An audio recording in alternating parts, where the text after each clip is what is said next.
আমার কাজে অনেক স্বাধীনতা ছিল, নিয়মিত লেখা পাঠাতে হতো আমাকে। এছাড়া আর অন্য কোনো বাধ্যবাধকতা ছিল না। আর যদি কোনো সপ্তাহে লেখা পাঠাতে না পারতাম, তাহলে কর্তৃপক্ষের কাছে কোনো জবাবদিহি পাঠাতে হতো না। অবশেষে এক বন্ধুর কাছ থেকে একটি চিঠি পাঠালাম। সে সানস্টেটে এক সপ্তাহ কাটিয়ে এসেছে। সেখানে তার দিনগুলি কেটেছে অসীম আনন্দে। স্বাস্থ্যের উন্নতি হয়েছে। আমি ভাবলাম, আমিও কি একবার সান অঞ্চলে যেতে পারবো না? আমার ড্রাইভার অজিত সিং গাড়ি চালাতে খুবই পটু। ভাবলাম দেখাই যাক না অজিত সিংকে সঙ্গী করে সানস্টেটের থেকে ঘুরে আসা যায় কিনা।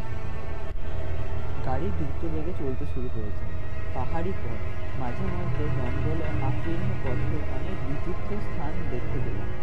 এইসব জায়গাগুলোর সম্পর্কে গুছিয়ে একটা প্রবন্ধ লিখব বলে ভেবেছিলাম।